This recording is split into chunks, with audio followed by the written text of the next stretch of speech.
So let's start by debunking some of the myths about psychology. So the first and most prominent myth, the first thing that a lot of people ask us when we say that we are psychology students or psychology professionals is, can you read my mind? So a lot of people think that psychologists read people's mind, and I cannot emphasize this enough that we do not have any special power to read people's mind. As a psychologist, you are not going to learn how to read people's minds. So psychologists do study behavior, so we are sort of observant. We know what you think only when you tell us what you think, and we are trained to help you identify what you think, but we are not mind readers or psychics. So that's the first thing to clear up about psychology. The second thing, one can become a psychologist to solve their own problems. So this is a very common motivation to study psychology. So all of us have different types of, say, childhood issues. Sometimes there may be emotional issues with our parents or siblings or people close to us. And the motivation to study psychology comes from the idea that, okay, I need to study psychology and fix these people or fix myself. What you need to understand is that you can never be your own psychologist. You can never be your own psychotherapist. You need to take professional help if you have your own issues. When you study psychology, yes, or you do, you have information that can help you self-reflect and help you understand behavior a little better, but you can never be the psychotherapist of yourself or your close ones. And if you try to be the therapist of your own friends or relatives, we call this in psychology as a conflict of interest. So never will a psychologist actually be the therapist for their own family or friends. Number 3, psychologists simply give advice.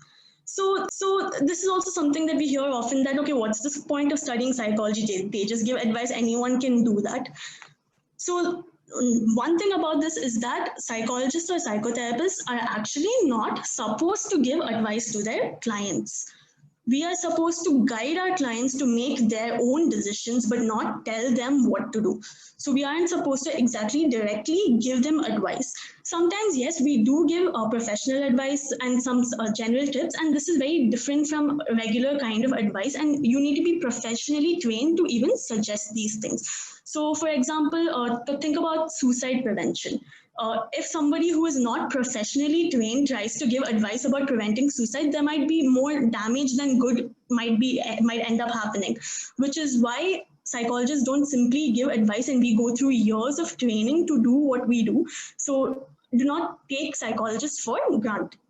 So the last misconception that I'm going to talk about today is students bad at maths should take psychology.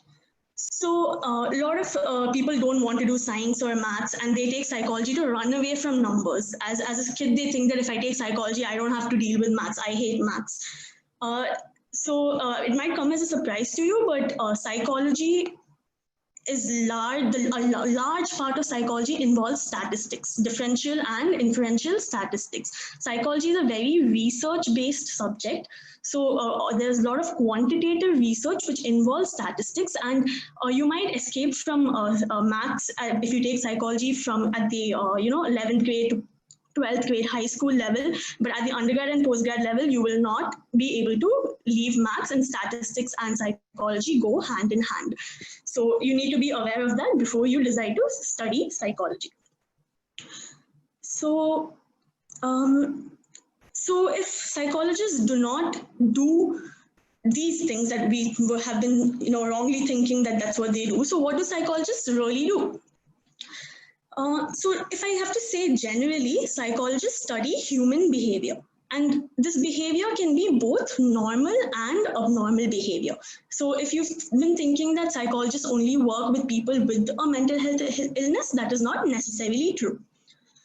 So just to give you an idea of the different areas within psychology and the different areas that you can study within psychology, here I have a list. This is not a complete list. There are still things that are not in this list, but I'm going to talk a little bit about what you can do within each of these subfields within psychology. So First two is clinical psychology and counseling psychology. Clinical psychology is where people work with mental health illnesses. We treat patients with different kinds of illnesses or trauma. And yes, this is one of the most common forms of psychology that people are aware of.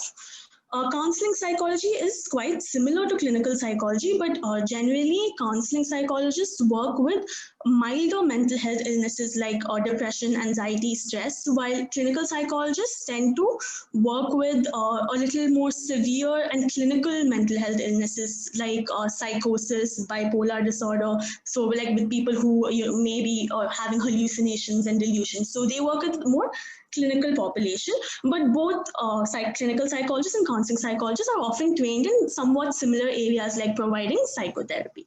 Counseling psychologists additionally do work in areas like schools and colleges. So school counselors and college counselors are often counseling psychologists.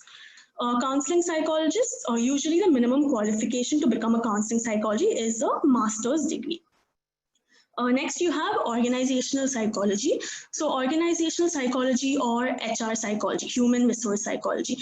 So these guys, organizational psychologists, work in recruitment of people, assessing candidates to recruit them.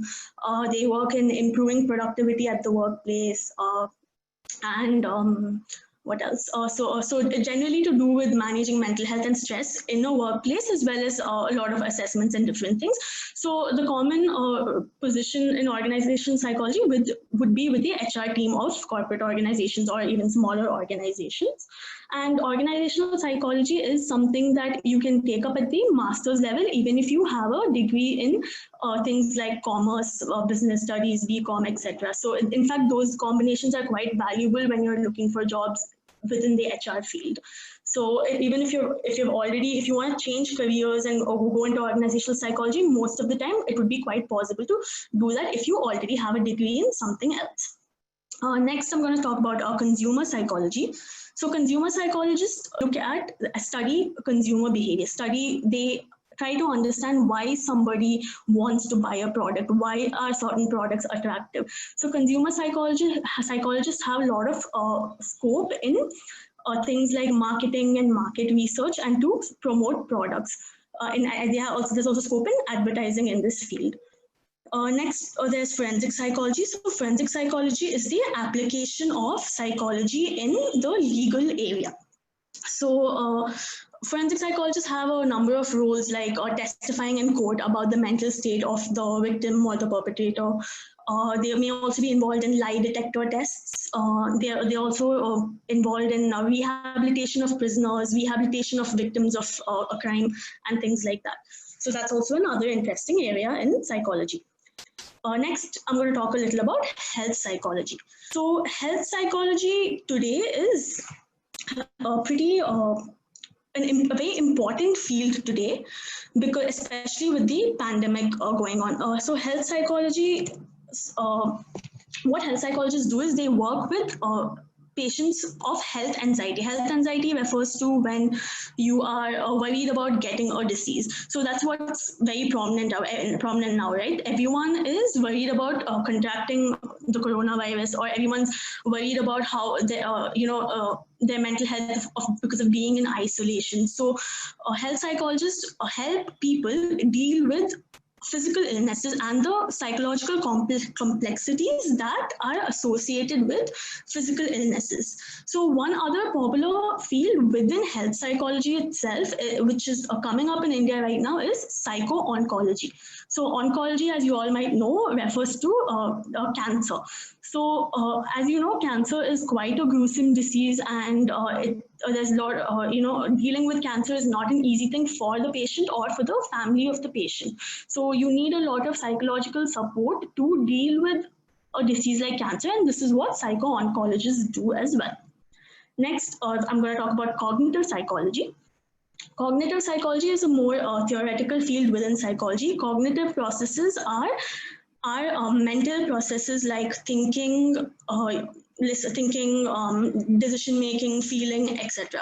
So cognitive psychology is one of the most prominent research areas within psychology, because it determines how humans think and make decisions and act upon these decisions. Next, sports psychology. So sports psychologists work with athletes to enhance their performance. So it's a pretty good area for those who have interest in sports as well. So sports psychologists tend to work with motivational issues, work with coping with failures, and in general, the aim would be to enhance the mental state of athletes.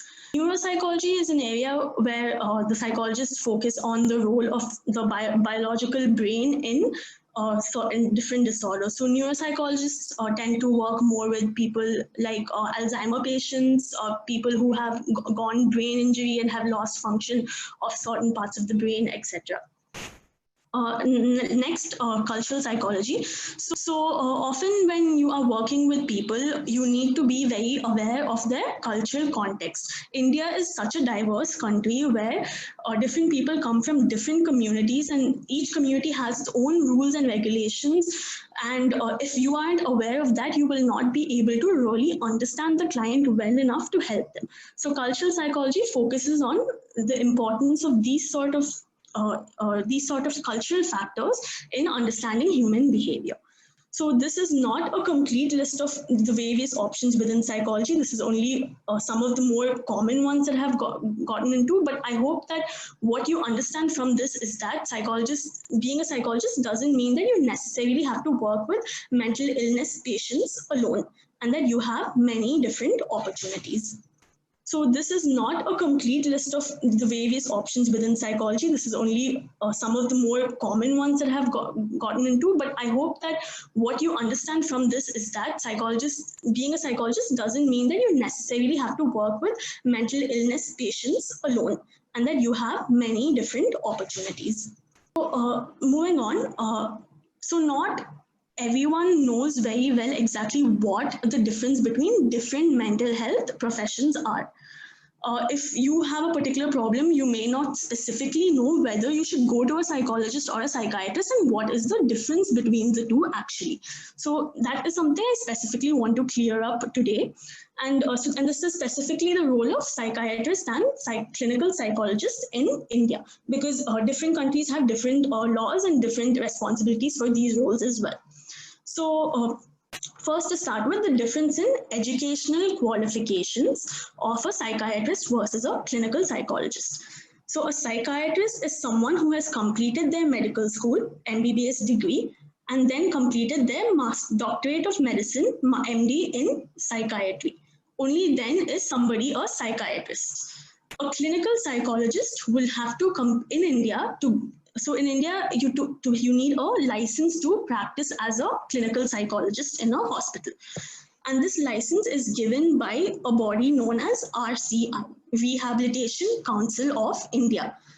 So this is actually changing, and there might be a new body for clinical psychology coming up in the next few years, but right now it's the Rehabilitation Council that grants the license for clinical psychologists. And until and unless you do a 2-year MPhil from a college that is recognized by RCI, you will not be qualified to practice as a clinical psychologist in India. If you call yourself a clinical psychologist without an MPhil degree, it is a punishable offense by law. You can practice as a counseling psychologist or any other type of psychologist with a master's degree, but never a clinical psychologist. The second difference is that psychiatrists are licensed and qualified in prescribing psychiatric medication. So medications for depression, anxiety, or any other sort of mental health illnesses, only psychiatrists are allowed to do. Clinical psychologists are not trained or allowed to prescribe medication. So this is one of the main differences between the two. The third thing, which many of you might be surprised to know, is that psychiatrists are actually not trained in psychotherapy at all. Patients will be referred to psychologists to go through psychotherapy. Psychiatrists mainly focus on medication management. They have some basic ideas about the symptoms of different mental health illnesses, but they are not trained in different types of therapy like cognitive behavioral therapy or acceptance and commitment therapy. And there's a range of evidence-based therapies that the 2-year MPhil program, which we spoke about, does an in-depth training for MPhil scholars. on how to perform this type of psychotherapy. And all psychotherapy is evidence-based. Evidence-based means that the particular techniques have been already studied by multiple people before, and it has been proved that it is definitely an effective method for that disorder, for that kind of treatment. So in case you want psychotherapy, you need to go to a clinical psychologist or a counselor, but not a psychiatrist, because psychiatrists mainly focus on medication. The next thing is that psychiatrists do not usually perform standardized assessments, but psychologists are the ones who are qualified to administer tests like IQ tests, personality tests. So if if your children have maybe, if you suspect that your child has learning disability or ADHD, it is usually a clinical psychologist who you would go to assess these things and identify whether there's a problem, and not a psychiatrist. If you do go to a psychiatrist, often the psychiatrist will refer you to a psychologist for these kind of issues. Then the last thing, yeah, I've already mentioned this. So typically a psychiatrist spends under 15 minutes with a patient to focus on medication management. They listen to the symptoms and try to identify how to alter medication doses, how much of what particular medicine do they need.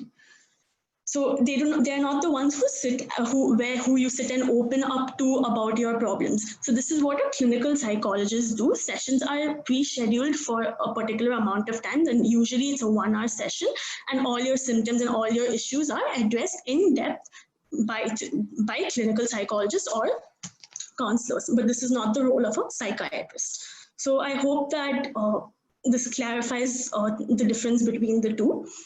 And now let's move on to studying psychology. So I don't know how many of you are school students who are looking to study psychology here, but if you are, I hope this will be very useful for you. First thing to know is that it is not compulsory to have psychology in grade 11 and grade 12, as that is your high school or junior college. It is not compulsory to study psychology in that level to take up a degree to do psychology at the undergrad level. So even if you do not already have psychology background in 11th and 12th, most psychology courses in India will accept your application. So psychology courses, if any one of you has ever looked it up, you will see that there is both BSc and BA psychology courses available. So the question comes, then what is the difference and what should I do? So the thing is, usually before, a lot of people saw psychology as an art subject, and in fact, if you ask people from much older generation, they may not be aware that there are BSc psychology programs right now, because psychology as a science subject, more and more people are realizing that it's science because of how much research is involved, how much evidence-based psychology is. So both BSc and BA psychology, you can go for either one, but if you are interested in research, BSc does have a small edge over it. And also the tendency for the particular kind of subjects in BSc to be things like neuropsychology and more biological psychology, etc., might be focused more in the BSc courses than the BA courses. But generally, it depends on the specific course, how good it is, and BSc or BA doesn't matter. And it is definitely possible to study BA at the undergrad level and then study MSc at the postgrad level. The BA and MSc, BA, MA, MSc, BSc, they're all just titles, and you don't have to worry too much about it. But if you like the idea of having more research, you can think about going for a BSc. Then triple major programs. So I'm not sure about outside of other cities in India, but Bangalore specifically have a lot of triple major BA programs. So the course will offer things like BA psychology, sociology, economics, BA journalism, psychology, literature. So what this essentially means is that you have a degree in all three subjects. So obviously we're all maybe just 17 or 18 maximum when we are in school, and we have to choose our career path. And it is very much understandable if you're not 100% sure which particular area you want to specialize in. So having triple major programs help you it's equal to having a degree in all three subjects, and you can definitely pursue your masters in any of the subjects specifically in the future. So you need not worry about about specifically choosing at the school level. Just one second. Yes, so triple major programs are quite common in a lot of colleges in Bangalore, including Jain University, Christ Universities, St. Joseph's, etc. About other triple major courses, you might want to check and see if these sort of options are available in colleges that you might want to study. Now the MSc level, specializations at the MSc level. So you can study an MSc Psychology. So one thing that I forgot to mention is that, so please do not avoid taking up psychology if you want to not further study after a BSc. You can take up psychology if you're not planning to do an MS, but understand that your options might be very much limited because MSc is considered a minimum qualification in most job options that are specifically psychology based. Like a normal BSc degree can get you more generic jobs, but if anything, that involves a lot of psychology in it, because in India especially, the BSc BA courses are a little more generic and not too in-depth. The master's level is where you really specialize, so master's level qualification is considered important. So if anyone had the idea that it's just 3 years and I can finish fast, so it may not really be a good idea for you, because that may not it may not help, and a master's level is considered a very minimal level of qualification to enter any job in the psychology field. So MSc Psychology courses are available in quite a lot of universities, but it is always advisable to specialize at the MSc level rather than just taking up an MSc Psychology course. If you can take up an MSc Applied Psychology where you're allowed to specialize in clinical psychology or counseling psychology or organizational psychology, it will help you in your career, because most employers will look for what specialization you have done at the master's level. So post-master's option. So obviously employment is an option, but like I've mentioned before, you cannot get employed as a clinical psychologist. You can get employed as a counseling psychologist if you have specialized in counseling at the MSc level, or any of the other type of psychology that I've mentioned, but not clinical psychology.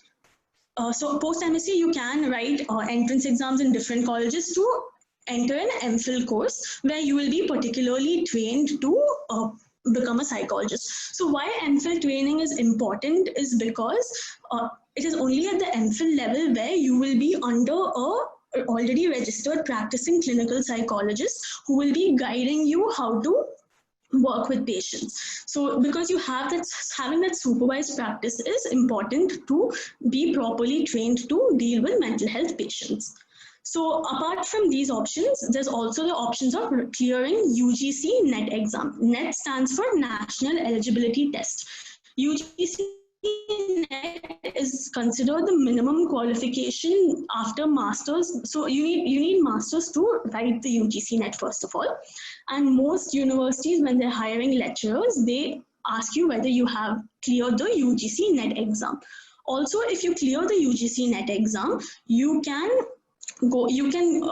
be eligible for JRF, Junior Research Fellowship. Junior Research Fellowship after a couple of years becomes SRF, Senior Research Fellowship. So JRF and SRF are fully funded PhDs. So under this scheme, you will not be paying any money for your PhD education, and you will be earning a stipend of I'm not sure about the amount, maybe 25 to 30,000 or 25 to 28,000 around per month, depending on whether you're a junior research scholar or a senior research scholar. So clearing UGC NET is a very important thing to do if you would like to pursue PhD and research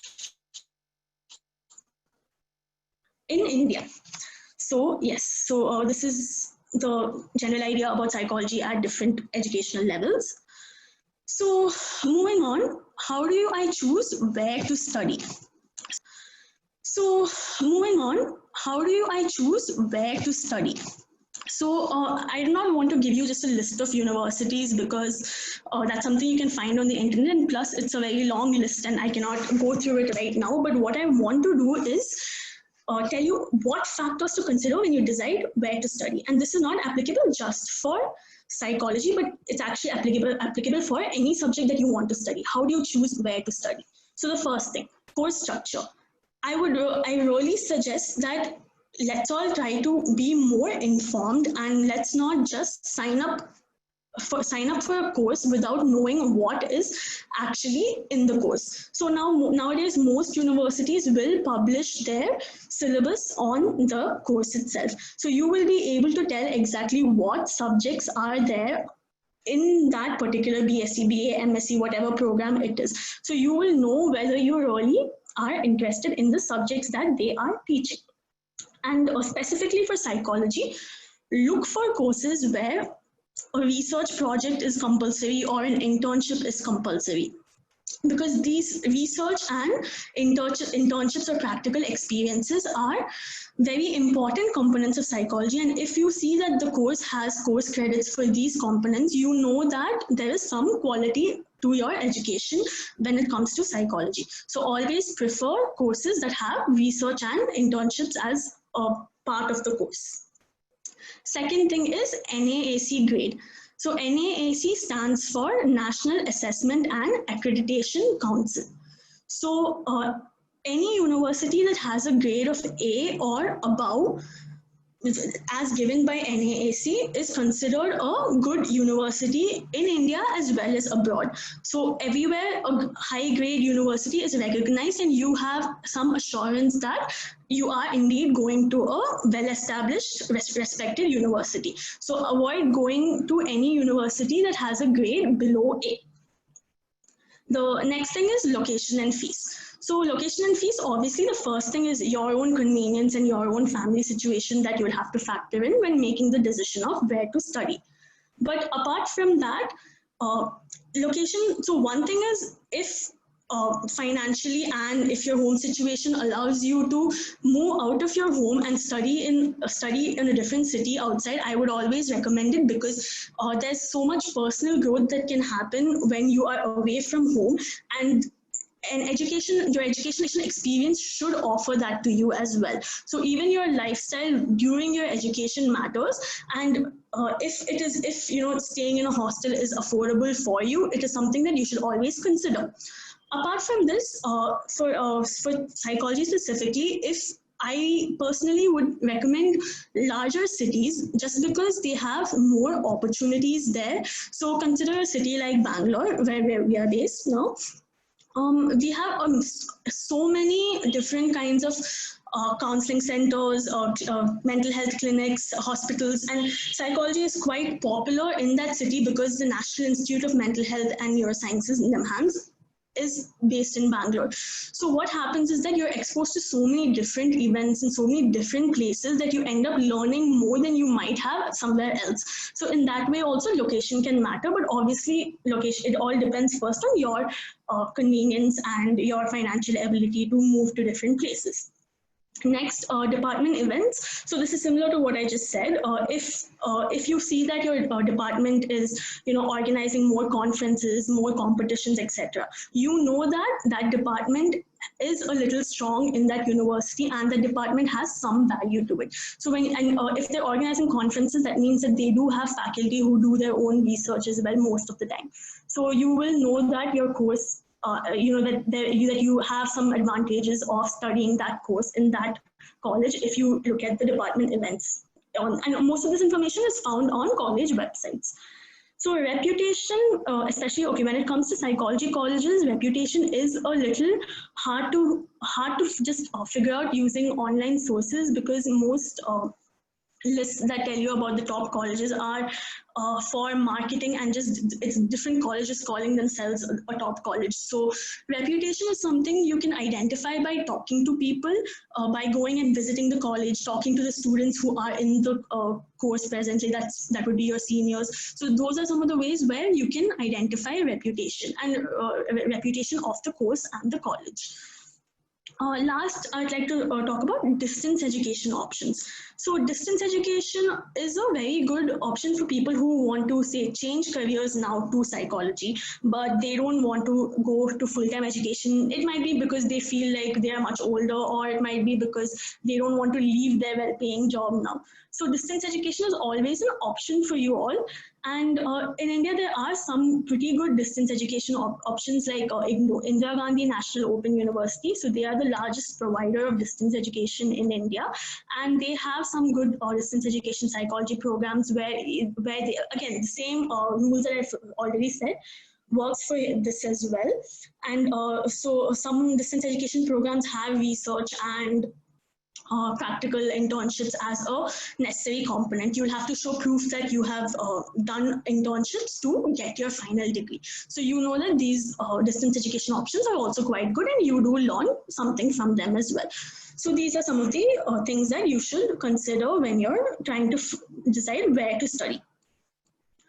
So now moving on, let's look at some of the most common career options once you've done psychology.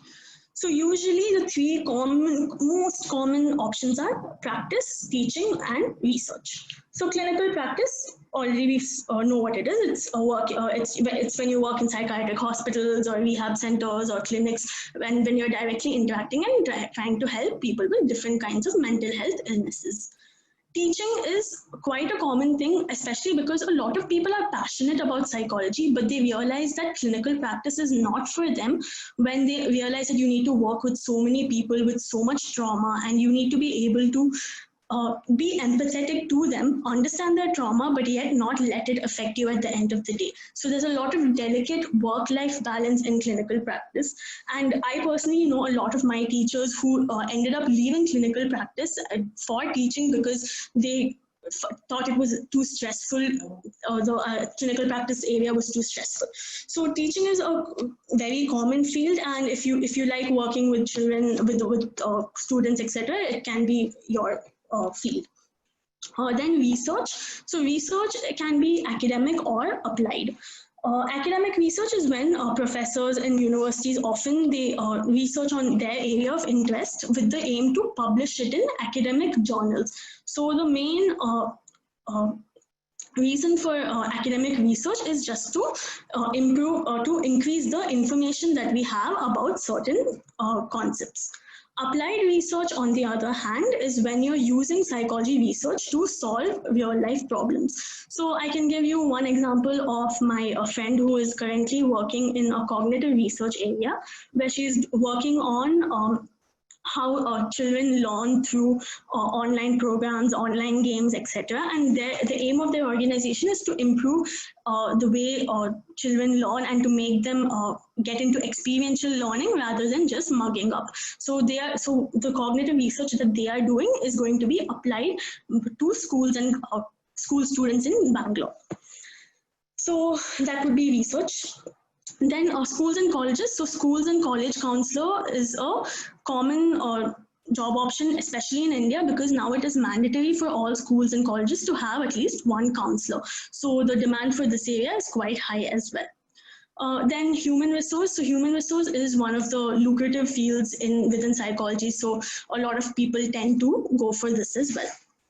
So now let's talk about some of the more novel psychology-based career options. So we just finished talking about some of the more common things that people do, but here are certain things that they're not that common, but they are sort of becoming common. They are sort of, there's more scope opening up in this area now. So one is content creation and editing. So you'll be surprised if you go onto any job portal, the number of opportunities that are there for psychology blog writers or psychology content creators, etc. And also right now everybody is talking about mental health awareness campaigns, right? So there is a lot of need for people to create content for those campaigns. So there's a lot of scope in creating and editing psychology content. Next, user experience research. So this is one of the upcoming fields. A lot of companies are looking for user experience researchers, and as I've mentioned before, psychologists are quite good at research because we are trained in quantitative research, qualitative research, etc. through our courses. So we are quite skilled at understanding user experience, and this is one of the opportunities for us as well. Next, application development. So this is not a very common opportunity, but I can give you 2 examples of organizations I know. So there was one organization where they were creating a game to help school students overcome social anxiety, and they needed a psychologist to help them design the app, a psychologist who's aware of the complexities of social anxiety and things like that. The other example is where this one particular startup was making an app to help psychiatrists and mental health professionals diagnose patients, assess patients, and do a lot of management of the patient data and things like that. And they also needed a psychologist to help them design that app. So they're sort of unique. So nowadays, a lot of new startups and initiatives are coming, and unique opportunities are also opening up in this field. Last, policy making. So in 2017, India has passed the Indian Mental Health Act of 2017. Yeah. So there's still a lot of need for policy changes and implementing mental health policies in India. For example, how do we guarantee rights of people who have mental health illness? When do we know that a person doesn't have capacity to make their own decision? Does it mean that just having a simple mild mental health issue like anxiety means that they're not capable, that we have to take away their right to make a decision or not? So these are all more legal issues, and a psychologist's input is required in this area as well. Now we're almost at the end of the session. So I just want to talk a little bit about what are the expected trends in the post-COVID-19 era. So as we know, the pandemic has changed a lot of things, and every field there's going to be changes, and psychology is no different. So what we're noticing right now is that there is a huge demand for mental health professionals. This is also because of a lot of things like people having to deal with uncertainty and the psychological complications of isolating and worrying about getting an illness. So there is a huge demand for mental health professionals, and we are expecting that this demand rises. So I can tell with some amount of confidence that a career in this field would be would have more opportunities in the near future than a career in any traditional field like engineering or anything of those lines, just because of the demand for it right now. Then there's the need for researchers. Since we're all living a new way of life, we need researchers to tell us, we need new research that is relevant for us now. For example, a lot of academic journals right now, they're publishing a lot of research on COVID very quickly, just because we don't have any data about how COVID-19 has affected our mental health. We don't have those because this is so new, and we need as much research as possible.